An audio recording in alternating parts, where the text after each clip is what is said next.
Kami dari kelas 3 TKPB sekarang akan melaksanakan praktikum proteksi katodik dengan dosen pembimbing Bapak Yunus. Perkenalkan, saya Dititi Andika. Saya Pak Arif Tawara. Saya Febi Nurjaida. Saya Estella Marta. Saya Devia Putri Aslia.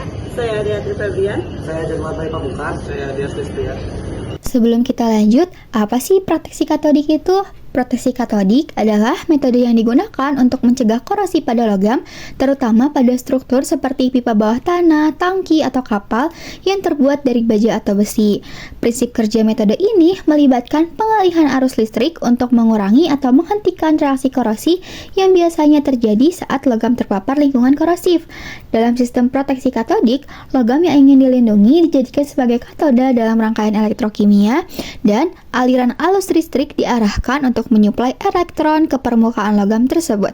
Dengan cara ini, logam akan terlindungi dari peran sebagai anoda yang rentan terhadap korosi. Nah, langkah pertama yang harus dilakukan adalah mengamplas titik-titik pengujian menggunakan kertas abrasif untuk membersihkan permukaan logam dari kotoran, karat, ataupun lapisan oksidasi. Nah, langkah ini penting untuk memastikan kontak yang optimal antara logam dengan elektroda atau sistem proteksi katodik yang akan diterapkan. Selanjutnya, arus positif dan negatif dari rectifier disambungkan dengan kabel hitam sebagai arus negatif dan merah sebagai arus positif. Nah, rectifier ini kemudian dihubungkan ke sumber arus listrik nih, seperti yang tadi awal kita lakuin. Kemudian dinyalakan dan diatur besar arus yang akan kita suplai ke pipa. Nah, bisa dilihat ya, ada dua kabel nih sini, ada kabel merah sama hitam. Nah, setelah itu, besar potensial pada pipa diukur, khususnya di titik yang disebut drain point. Nah, drain point ini adalah lokasi di mana kabel dari rectifier disambungkan ke pipa atau titik pertama koneksi pipa dengan rectifier. Nah, bisa dilihat ya, ini kabel warna merahnya itu kita hubungkan ke anoda korban, yang mana anoda korbannya itu merupakan obeng yang kita tancapkan pada tanah.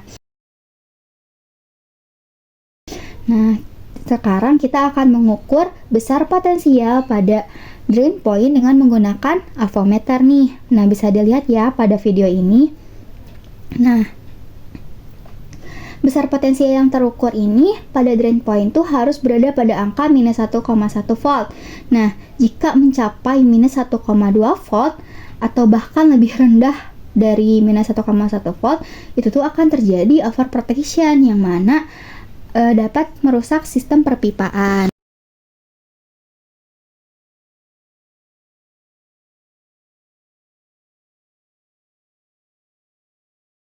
Selanjutnya, kita akan melakukan pengukuran pada seluruh testbox dengan menggunakan avometer. Nah, jika kita lihat dalam testbox pertama terdapat 3 kabel, di mana kabel 1 dan kabel 3 terhubung pada pipa, sedangkan kabel 2 terhubung pada anoda korban. Jadi, apabila teman-teman melihat 3 kabel pada testbox, itu berarti metode proteksi katodiknya menggunakan anoda korban ya. Nah, kemudian kita lanjutkan pengukuran dengan cara yang sama pada jembatan nih. Nah, selain mengukur beda potensial pada jembatan ini, kita dapat melakukan pengecekan kebocoran arus pada jembatan ini nih.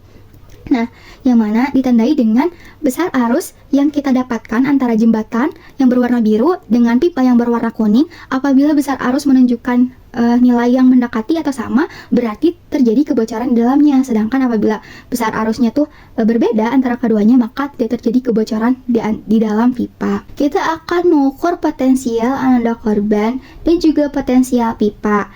Nah, dapat dilihat nih, di sini ada 3 tutup, yang mana yang tengah itu berwarna merah. Yang warna merah ini menandakan arus yang terhubung dengan anoda korban, sedangkan untuk yang tutupnya berwarna hitam itu merupakan arus yang terhubung pada pipa.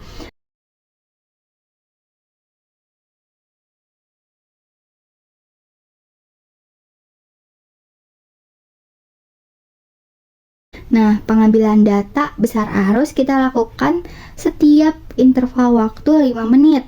Nah, pengambilan data dianggap selesai jika kita telah mendapatkan nilai potensial yang bernilai sama atau konstan pada 3 data terakhir. Nah, secara teoritis, besar potensial pada drain point itu harus lebih besar nih dibandingkan titik yang lain ataupun titik textbox 1 maupun textbox 2. Karena apa? Karena drain point itu lebih dekat dari rectifier dan lebih dekat dari anoda inert. Nah, apabila titik-titik yang lain mendapatkan nilai besar potensial yang lebih besar dibandingkan drain point, itu tuh dapat terjadi karena apa? Karena di bawah test box mungkin banyak batu-batu, yang mana kan batu tuh dapat menghantarkan arus listrik. Selain itu juga mungkin tanah di titik yang lain itu lebih basah, karena kan air juga merupakan penghantar arus listrik. Nah, kemudian apa sih manfaat dari insulating joint? Nah, yang pertama, dapat dipasang jika pipa yang disambung diproteksi dengan metode yang berbeda atau ICCP dan SA. Yang kedua, pipa dua-duanya diproteksi pada SA, tetapi diameter pipanya berbeda. Dan yang ketiga, pipa dua-duanya diproteksi pada ICCP, tetapi diameter pipanya berbeda. Sekian praktikum proteksi katodik yang dilakukan kelompok kami. Dadah, sampai jumpa di praktikum selanjutnya.